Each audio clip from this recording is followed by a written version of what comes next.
അപ്പോൾ ഇതാണ് എൻ്റെ സഹോദരൻ അഭിജിത്ത് ഏട്ടൻ. മാധ്യമ പ്രവർത്തകനാണ്, സാമൂഹ്യ പ്രവർത്തകനാണ്. അതിലുപരി ഇപ്പോൾ ഡയറക്ഷൻ മേഖലയ്ക്ക് തിരിഞ്ഞിട്ടുണ്ട്. നല്ലൊരു ഡയറക്ടറാണെന്ന് ഇതിനകം തന്നെ തെളിയിച്ചിട്ടുണ്ട്. അതിനെല്ലാം ഉപരി നല്ലൊരു മനുഷ്യ സ്നേഹിയാണ്. അപ്പം അഭിചേട്ടന്റെ വിശേഷങ്ങളും അതോടൊപ്പം എനിക്ക് ചോദിക്കാനുള്ള 1-2 ചോദ്യങ്ങളുമായിട്ട് ഇന്ന് അഭിചേട്ടനെ കൊല്ലാൻ പോവാണ്. ആദ്യം അഭിചേട്ടന്റെ വിശേഷങ്ങള്, കുടുംബം, എൻ്റെ പ്രേക്ഷകർക്ക് വേണ്ടിയിട്ട് അഭിചേട്ടന്റെ കുടുംബത്തെ ഒന്ന് പരിചയപ്പെടുത്തണം. എൻ്റെ ഭാര്യയുടെ പേര് ശോഭില എന്നാണ്. പിന്നെ ഉള്ളത് മകളാണ്, മൂത്താള് ഗാഥ, പിന്നെ മകൻ ഗൗതം. മകള് 6ാം ക്ലാസ്സിലാണ് പഠിക്കുന്നത്, മകൻ 1ാം ക്ലാസ്. പിന്നെ അച്ഛനുണ്ട്. അതാണ് എനിക്ക് പറയാനുള്ളത്. കാരണം ഞങ്ങളെ 2 കൈയും നീട്ടി സ്വീകരിച്ച കുടുംബമാണ്.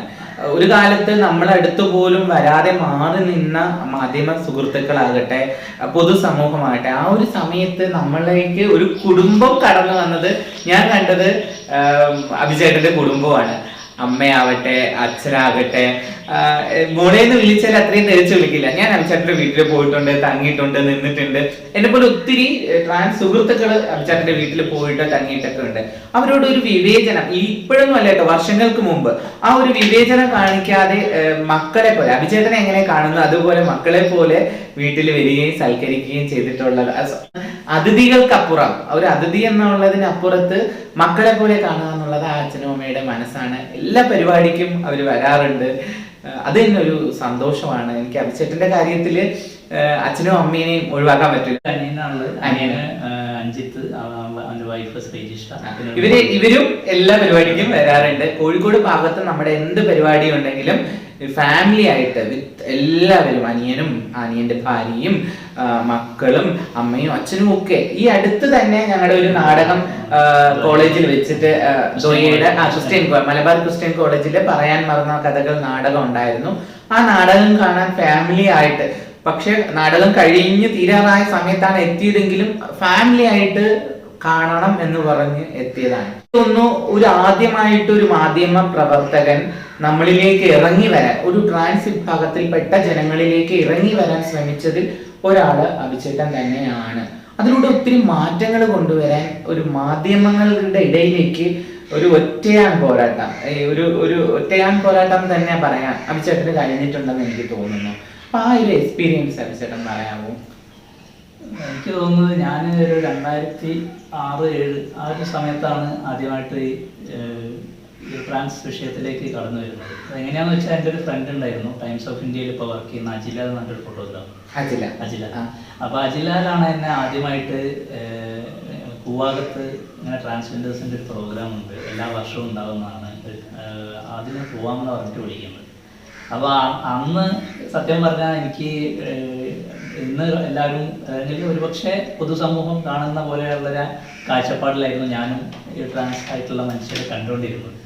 അപ്പോൾ എല്ലാവരും വിളിച്ച സമയത്ത് ഞാൻ പറഞ്ഞു ഞാനില്ല, നീ പോയിക്കോന്നാണ്. അപ്പോൾ അദ്ദേഹം വളരെയധികം നിർബന്ധിച്ചു. അങ്ങനെ ആ നിർബന്ധത്തിൽ അടങ്ങിയാണ് ഞാൻ സത്യത്തിൽ കൂവാകത്തെത്തുന്നത്. അവിടെ എത്തി, അവിടെ നിന്ന് ഞങ്ങൾ 2ആയിട്ട് പിരിഞ്ഞ് ഇങ്ങനെ ചിത്രങ്ങൾ എടുക്കാൻ പോകും. എന്നിട്ട് നമ്മൾ വൈകിട്ട് ഒരുമിച്ചൊരു പോയിന്റിൽ കണ്ടുമുട്ടും. കാരണം 2 പേരും ഒരുമിച്ച് ഒരേ ചിത്രങ്ങൾ എടുക്കണ്ട എന്നുള്ളത് കൊണ്ടാണ് നമ്മളിങ്ങനെ പോകുന്നത്. അപ്പോൾ ആ സമയത്താണ് ഞാൻ സത്യത്തിൽ ഒരുപാട് ട്രാൻസ് ആയിട്ടുള്ള ആളുകളെ പരിചയപ്പെടുന്നത് അവിടെ വെച്ചിട്ട്. അപ്പോൾ അന്ന് മലയാളികളെ ഞാൻ ഒരുപാട് കണ്ടിട്ടില്ല.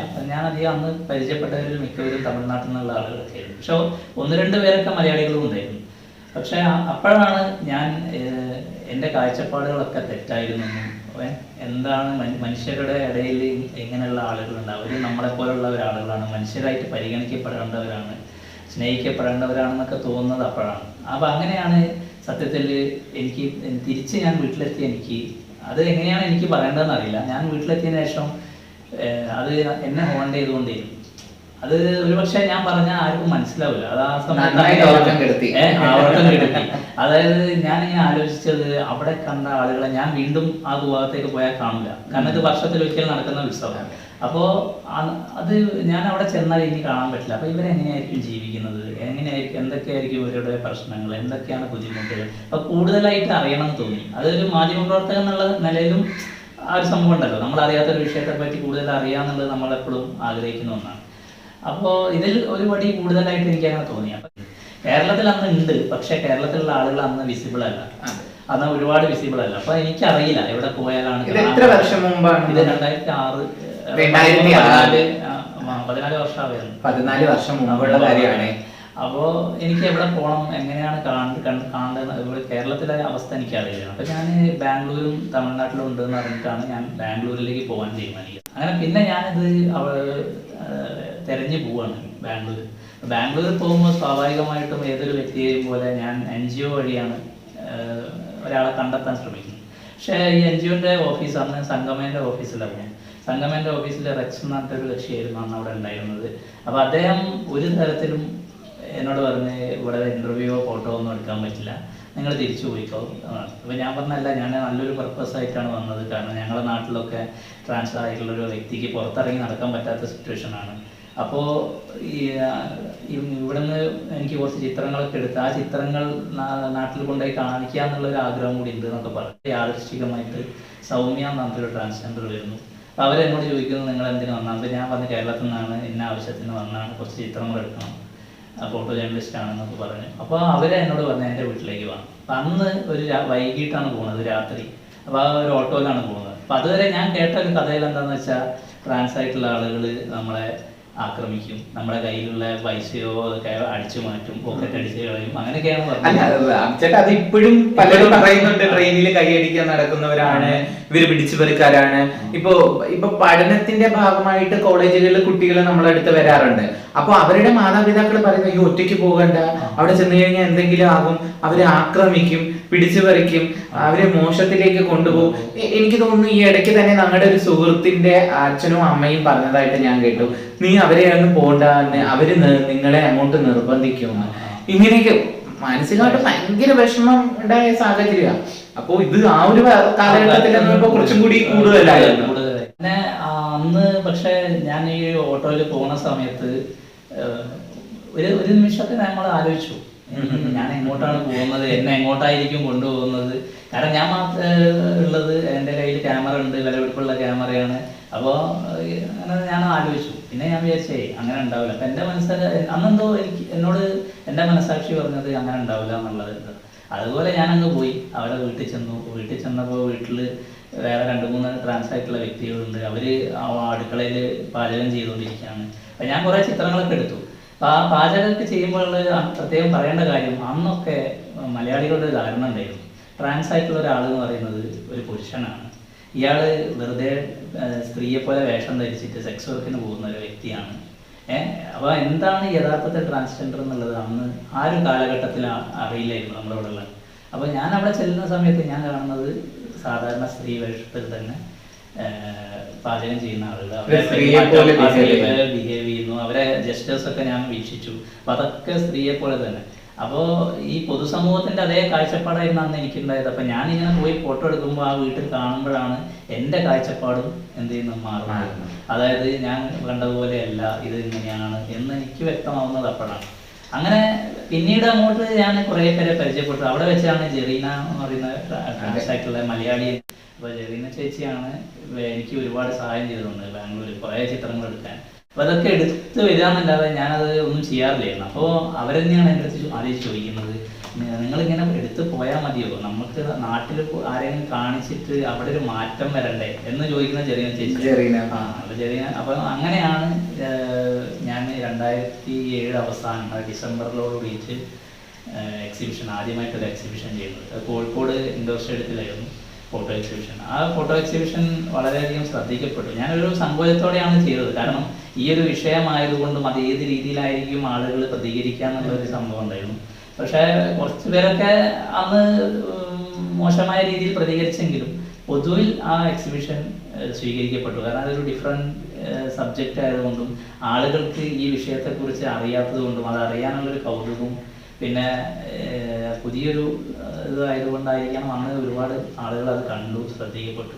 പിന്നീട് അത് തിരുവനന്തപുരത്തും കോഴിക്കോട് മെഡിക്കൽ കോളേജ് അങ്ങനെ തുടങ്ങി കുറേ നിരവധി സ്ഥലത്ത് പ്രദർശിപ്പിച്ച് അങ്ങനെയാണ് തുടക്കം.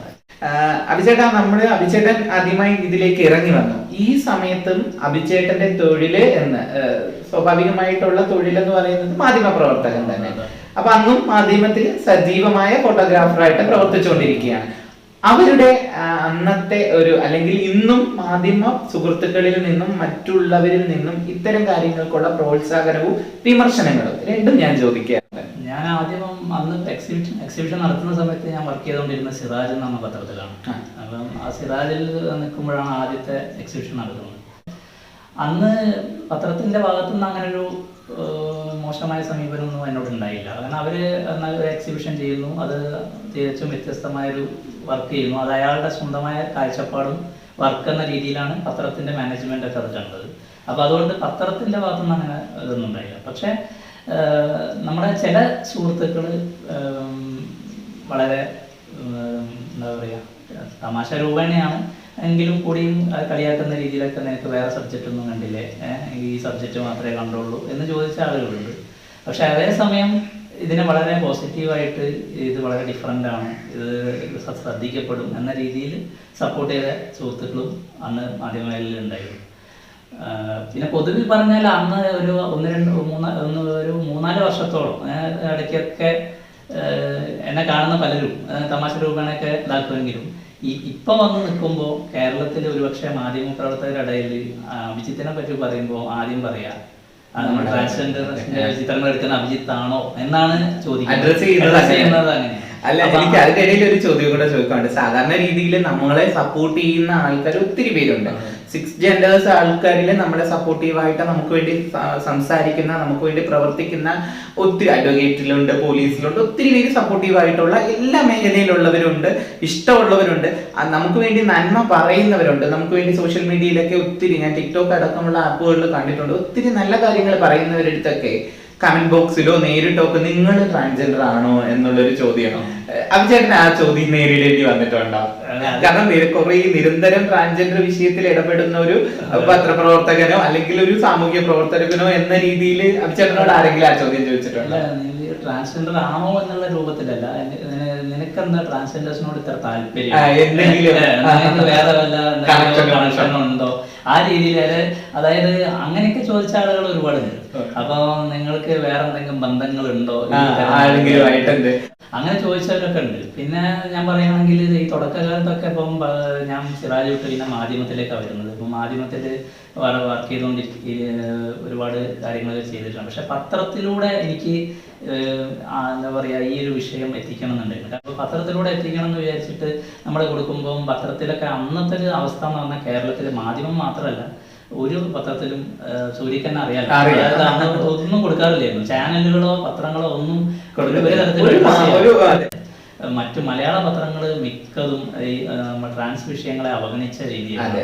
അപ്പൊ ആ സമയത്ത് എനിക്ക് തോന്നി മാധ്യമത്തിലൂടെ കൊടുക്കണം. അപ്പൊ അങ്ങനെ ഞാൻ കേരളത്തിന് വെളിയിലുള്ള, അതായത് നമ്മുടെ ലിവിങ് സ്മൈൽ വിദ്യയുമായി ഏഞ്ചൽവാടിയൊക്കെ ഒരു നാടക ട്രൂപ്പൊക്കെ തുടങ്ങിയ വാർത്തയൊക്കെ കൊടുക്കാൻ ശ്രമിച്ചെങ്കിലും തുടക്കത്തിലൊന്നും അത് പബ്ലിഷ് ചെയ്ത് വന്നില്ല. പക്ഷെ പിന്നീട് സ്വാഭാവികമായിട്ടും ഞങ്ങളുടെ പത്രത്തിൽ ആ ഒരു മാറ്റം വന്നു. ഞാൻ കൊടുക്കുന്ന വാർത്തകൾ വരാൻ തുടങ്ങി. അപ്പൊ ഞാൻ കൊടുത്ത ട്രാൻസ് വിഷയവുമായി ബന്ധപ്പെട്ട വാർത്തകൾ തന്നെ 1-ാം പേജിൽ തന്നെ വന്ന വാർത്ത വരെ. അപ്പോ അതൊരു വലിയ സല്യൂട്ടാണ്. കാരണം ഒരു മാധ്യമ പ്രവർത്തകനായിട്ടിരിക്കുകയും അതിനുവേണ്ടി മാധ്യമത്തിൽ തന്നെ ഒരു മാറ്റങ്ങൾ ഉണ്ടാക്കാൻ മുന്നിട്ട് ഇറങ്ങുക എന്ന് പറയുന്നത് അപ്പൊ ഒത്തിരി സ്ട്രഗിൾ ചെയ്തിട്ടുണ്ടെന്ന് നിങ്ങൾക്ക് എല്ലാവർക്കും മനസ്സിലാവും. അഭിചേട്ടൻ പറയുമ്പോൾ തന്നെ ഒരു മാധ്യമത്തിൽ തന്നെ ഒരു വാർത്ത ഇന്നും പല മാധ്യമങ്ങളിലും നിങ്ങൾ കാണുന്നുണ്ടായിരിക്കും, ഭിന്നലിംഗക്കാർ എന്ന് പറഞ്ഞിട്ട്. ഞങ്ങൾ ആരും ഭിന്നലിംഗക്കാരല്ല, ഞങ്ങളെ പറയരുത്, നിയമപരമായി അങ്ങനെ വിളിക്കരുതെന്നുള്ള ഓർഡർ വരെ ഇറങ്ങിയിട്ടുണ്ടെങ്കിലും ഇന്ന് പല പത്രങ്ങളും അങ്ങനെ തന്നെ എഴുതോളൂ എന്നുള്ള വാശി. അതൊരു മലയാളം വാക്കാണെന്ന് പറഞ്ഞിട്ട് ഇതൊരു മലയാളം വാക്കല്ല, അതൊരു സംസ്കൃത പദമാണ്. പത്രങ്ങൾ ഇന്നും നീതി പുറത്താത്തത് ഉണ്ടെങ്കിലും ആ ഒരു സമയത്ത് സ്ട്രഗിൾ ചെയ്ത് ഞങ്ങളുടെ വാർത്തകൾ എത്തിക്കണം എന്നുണ്ടെങ്കിൽ ഒത്തിരി സ്ട്രഗിൾ ചെയ്തിട്ടുണ്ടാവും. അല്പം മനസ്സിലായി കാണില്ലേ ഞാൻ ആദ്യമേ പറഞ്ഞത്, ഞങ്ങളുടെ എന്താ പറയുക സുഹൃത്തിന് അപ്പുറത്ത് ഞങ്ങളെ കൂടുതലായി മനസ്സിലോട് സ്വീകരിച്ച ആളാണ്.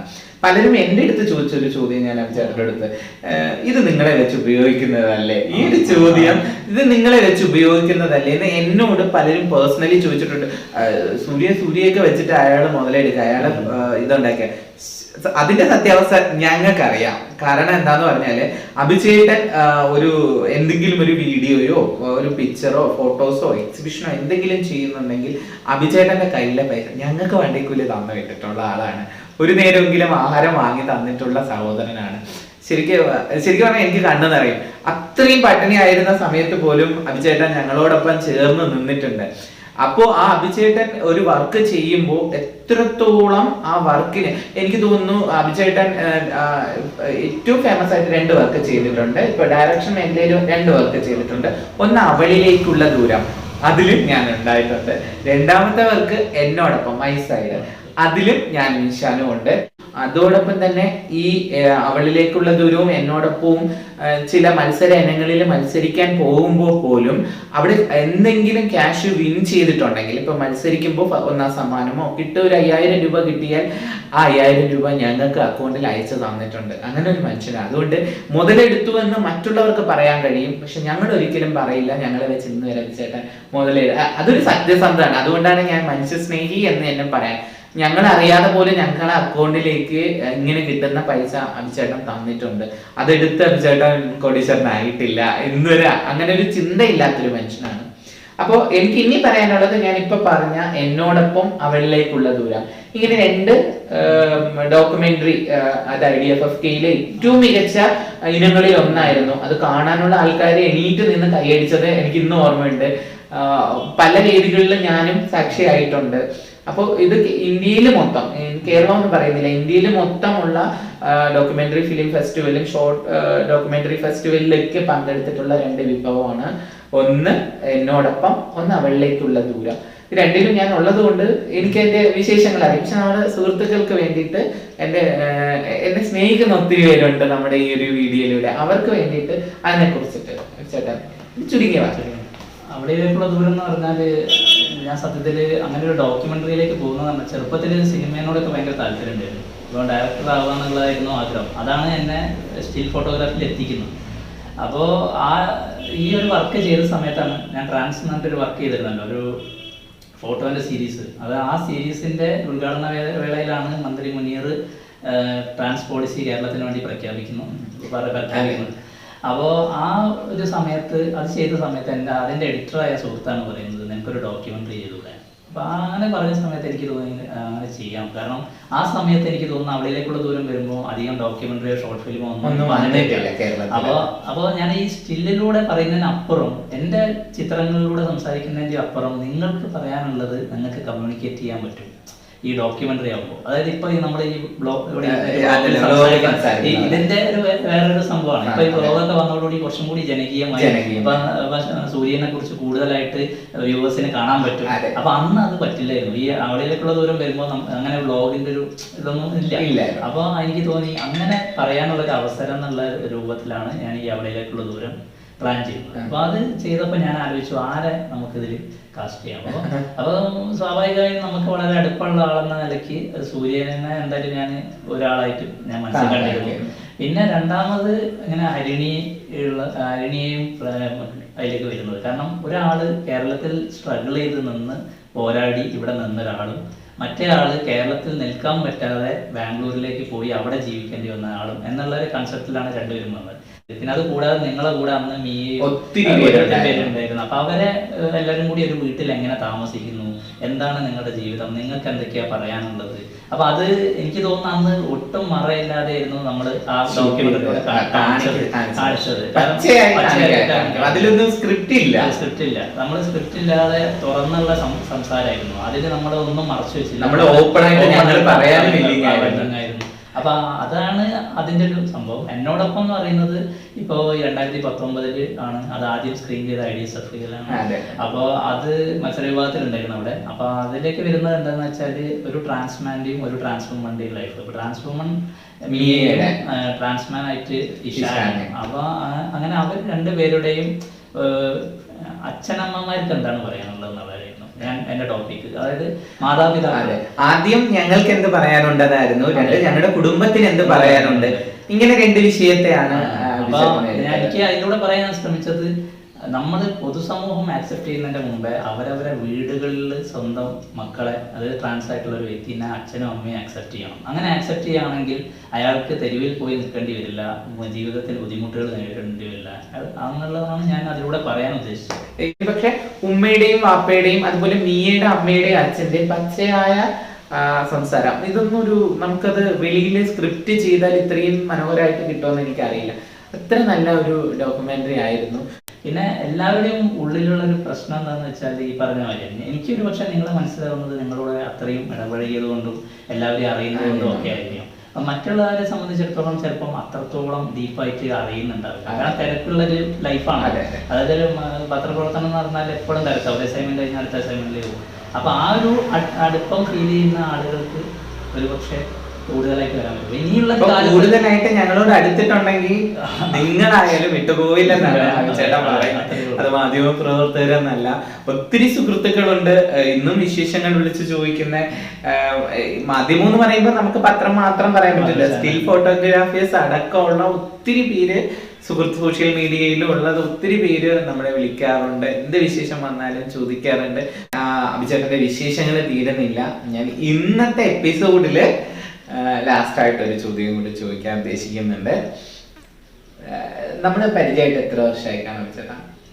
നമ്മള് 2013-13 അപ്പൊ എത്ര വർഷമായിരുന്നാലും 2012 എന്ന് പറയുമ്പോ ഒരു 12 വർഷം. ആദ്യമായിട്ട് എന്നെ കണ്ടപ്പോ അഭിചേട്ടന് എന്ത് തോന്നി? അതാണ് ഇന്നത്തെ ലാസ്റ്റ് ചോദ്യം. ഈ എപ്പിസോഡിലെ ലാസ്റ്റ് ചോദ്യം അതാണ്. ആദ്യമായിട്ട് എനിക്ക് ഇപ്പോഴും ഓർമ്മയുണ്ട്, ഞാൻ ആദ്യമായിട്ട് അഭിചേട്ടനെ കാണുന്നത് ഒരു ഇന്റർവ്യൂ കേരളത്തിൽ ഒരുപക്ഷെ ആദ്യത്തെ ഒരു ഇന്റർവ്യൂ ആയിരിക്കാം. പച്ചക്കുതിര എന്ന് പറയുന്ന ഒരു മാഗസിന് വേണ്ടിയിട്ട് വീട്ടിൽ വരാൻ ഞാൻ പറഞ്ഞു. പക്ഷെ വീട്ടിൽ വേണ്ട, നമുക്ക് പുറത്ത് വെച്ച് കാണാന്നാണ് എന്റെ അടുത്ത് പറഞ്ഞത്. അങ്ങനെ മ്യൂസിയം അല്ല, കനകക്കുന്നിൽ വെച്ചിട്ടാണ് ഇന്റർവ്യൂ എടുക്കാന്ന് പറഞ്ഞത്. അപ്പൊ അഭിചേട്ടന് എന്ത് തോന്നി? ഇന്ന് എന്റെ അടുത്ത് ഇങ്ങനെ എന്റെ സഹോദരനായിട്ട് ഇരിക്കുമ്പോ അഭിചേട്ടന് എന്ത് തോന്നുന്നു? ഇതാണ് എന്റെ ചോദ്യം. അല്ല, അന്ന് സത്യം പറഞ്ഞാലേ അന്ന് കൂടുതലും കേരളത്തില് അന്ന് ട്രാൻസ് ആയിട്ടുള്ള ആളുകൾ അത്ര വിസിബിൾ അല്ല.